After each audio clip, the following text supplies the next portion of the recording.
Hello दोस्तों, नमस्ते। आज मैं आपको सुनाऊंगी 3 भाइयों की एक बहन की परिवार की कहानी। एक गांव में एक सुखी परिवार रहता था। उस परिवार में 3 भाई और एक बहन थी।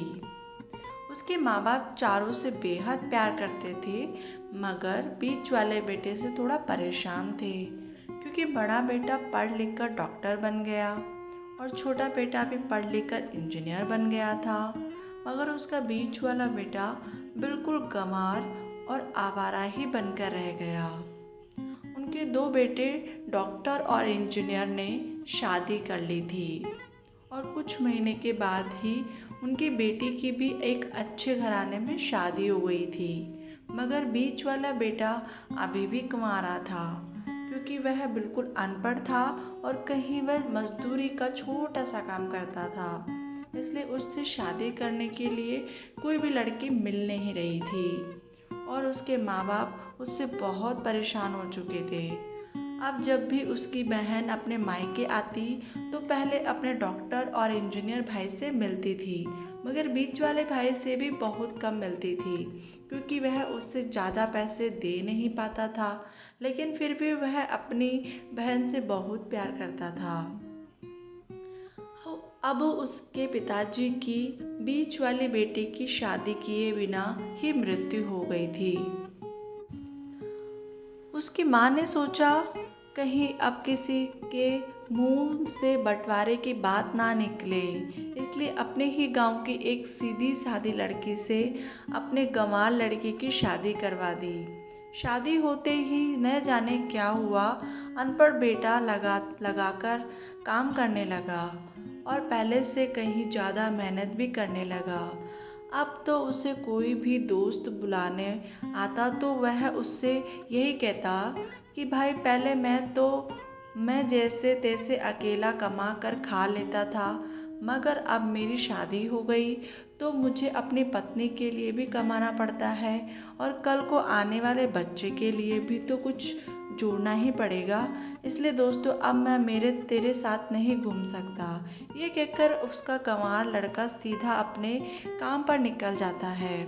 उसके दोनों भाई डॉक्टर और इंजीनियर आपस में बात करते हैं कि हम दोनों तो उस गंवार से कहीं ज़्यादा पैसे कमाते हैं, इसलिए हम सब घर और ज़मीन का बंटवारा कर लेते हैं और उस गंवार से अलग हो जाते हैं, क्योंकि वह हमारे बराबर कभी भी नहीं कमा सकता है। इसलिए उन दोनों भाइयों ने अपनी माँ के लाख मना करने के बावजूद भी बंटवारे की तारीख तय कर दी और उन्होंने अपनी बहन को भी बुला लिया और अपने गंवार भाई से भी कह दिया कि आज तुम अपने काम पर मत जाना, क्योंकि हम सब आज घर और ज़मीन का बंटवारा करेंगे। उसी वक्त उसकी बहन भी आ जाती है। उसका गंवार भाई कहता है कि तुम लोग बंटवारा कर लो, मुझे जो भी देना हो दे देना, मैं शाम को आकर अंगूठा लगा दूंगा। तभी उसकी बहन कहती है, अरे बेवकूफ़, तू तो अनपढ़ ही रहेगा, जमीन का हिस्सा तो सामने वाला बैठकर ही होता है।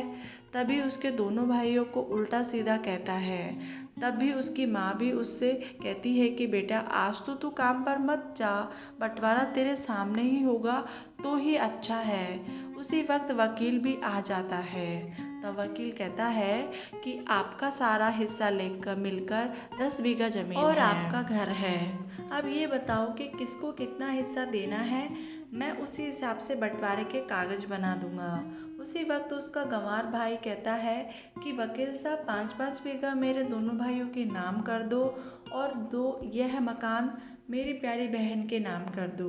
तभी उसके दोनों भाई और बहन पूछते हैं, और तुम हिस्से में क्या लेंगे? तभी उसका गंवार भाई कहता है कि मेरे हिस्से में मेरी प्यारी माँ है। और तभी वह अपनी पत्नी की तरफ मुस्कुराते हुए कहता है कि क्यों मेरी प्यारी पत्नी, क्या मैंने गलत कहा? गंवार की पत्नी अपनी सास से लिपट कर कहती है कि माँ से बड़ी वसीयत क्या होगी मेरे लिए। और उसी वक्त उसका गंवार पति भी अपनी माँ से लिपट जाता है। गंवार बेटे बहुत से ऐसे प्यार में जमीन जायदाद के बंटवारे को एक सन्नाटे में बदल दिया। अपने गंवार भाई के गले लगाकर रोते हुए कहती है कि माफ़ कर दो भैया, मैं आपको समझ नहीं सकी। तभी उसका भाई कहता है कि मेरी प्यारी बहन, इस घर में जितना अधिकार हमारा है उतना ही अधिकार तुम्हारा भी है।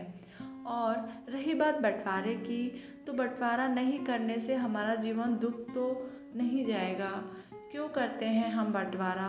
क्या हम एक साथ मिलकर नहीं रह सकते जैसा हम बचपन में मिलकर रहते थे? एक साथ मिलकर रहने को कहते हैं एक अच्छा परिवार, और अच्छे परिवार को संभालती है एक माँ। तभी उसके दोनों भाई भी बहुत शर्मिंदा होते हैं और वह बंटवारे के सभी कागज़ फाड़कर फेंक देते हैं।